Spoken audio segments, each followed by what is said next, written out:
Hello, fam, and welcome to your Week 2 2024 preview. There's really not a ton to talk about, and that's because the schedule makers, that and the teams themselves. Roger Goodell, I thought we talked about this. I thought we talked about doing better for the league and better for the fam, but you're just not listening. And you might think, why listen to some old man on YouTube?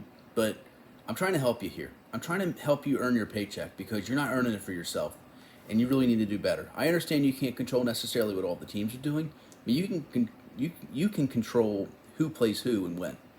And there are some scheduling, logistics constraints and blah blah blah blah blah. Figure it the fuck out, please, because we have to sit here and watch this. Let me quickly go through the matchups for this week because it doesn't really get good. The ones that are okay, in my opinion: Browns and Jaguars, 49ers, Vikings, Saints, Cowboys, Bucks and Lions is a good one. Rams and Cardinals, okay. Other than that, it's poo poo on a stick, like Kevin O'Leary would say from Shark Tank. Mr. Wonderful would say it's indeed not wonderful. We've got Raiders Ravens. I'm not gonna talk much about that because, as a Ravens fan, I'm biased, but I'm always wanting to win every game, even if the matchup isn't great. But nonetheless, it's there. Jets Titans doesn't really excite me. The Titans clearly showed who they were last week, and while you might want to root Rodgers on and be part of the comeback story and really cater to that, and granted, I want that too, but the matchup itself it's not that sexy. Chargers Panthers, really? Panthers lost by 30 plus points last week, and then we're expected to get excited for them hosting a team coming across from the West Coast at a 1 o'clock game, basically playing 10 o'clock their time. I'm not feeling it. Seahawks Patriots. New England got the impressive win last week at Cincinnati, but no team played well in that game between Cincinnati and New England. And now the panty sniffer is going to come at 1 o'clock and expect to give us a good game to watch. I don't think so. Please be on watch for them because you never know what the panty sniffer is going to do. You got Giants Commanders. Any game with the Giants, they just ruin it. It's just like when you've got other fruit next too close to bananas and just ruins it. It counteracts with it and it's not good. That's what the Giants do for everything and everybody, and it's a cancer and needs to be stopped.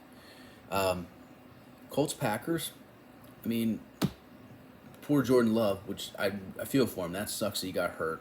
But then we have to watch Malik Willis. I'm not feeling it. And then Richardson is while that's exciting, but is that enough to be tuned in, locked in on that one game? I don't know. Steelers Broncos. Bo Nix is the shining star, the lone shining, I guess, however you want to phrase it. He's the one little gleam of hope from that game, but it's not that exciting. It doesn't really entice me too much. Bears. They barely did anything offensively. It was all defensively and mistakes by the Titans that got them in this situation. So I'll be very excited about that. Not me. And then we got Falcons Eagles again. I don't know what happened. They made all this hype about bringing in Kirk Cousins, and then he goes and lays an egg at home, and look like he never played football before. Look like he played for the first time. I'm not feeling it. You get the point here, where there are some okay and somewhat good matchups, but for the most part, it's very underwhelming. And that's what the season's been so far for the NFL, and it's not our fault. I can't even blame the players. I usually do, but it's not their fault either. It is the puppet himself. I can't even say puppet master because he should be pulling the strings, but he doesn't because he doesn't do anything. But he's a puppet himself. He's the shit weasel, as Jim Leahy would say from the Trailer Park Boys. He is that person that is just kind of there, and I don't know who's pulling the strings, but it's not Goodell, and he needs to do something because this is a travesty. Maybe I need to send Coach Rick Weiss up to him and rile some things up there at the corporate office, or maybe they're too high up in the sky. I'm not sure what's going on here, but nonetheless, this is what we're dealing with, and this is why the content for this week is catered to that, just because there's really not a ton to talk about. But there will be, in time, I predict, the tide will turn, and there will be some juicy things to definitely dive into. But one thing I do need to bring to everybody's attention, or mostly to one person's attention, but I definitely want others to hear it. Mr. Ford, good job this week, trading and wheeling and dealing. Just please don't let it get to the point where what I did before in my fantasy career. Something I regret was trading too much. Some trades I pulled off were great, but then some of them ended up being really bad because of over trading and overthinking and over analyzing. And sometimes when you trade too much, I can speak from experience here of what and say what not to do. You can trade so much to where one, you forget who the hell they are, but I'm not too upset about that. You end up contradicting yourself on bye weeks, and you don't let an opportunity or a play marinate and cook, not like Russell Wilson cooking, but actually develop the way that it should. And then by the time it happens, it's too late because they're already gone for the next trade. They were capital that was reinvested or shipped off to be a part of the next trade. And it's a fine line between trading enough to improve your roster and give yourself a chance that you otherwise wouldn't have had because the draft didn't do well for you, or injuries happened, or the game flow or situations changed on the teams. I'm all for making a change, but it's just got to be channeled. So good job, because I like that intensity and that energy. Just please be careful with it. Then I'm going to make a couple shout outs as I round out this video. Shout out to Rob. Henry and Evans are both in smash spots today.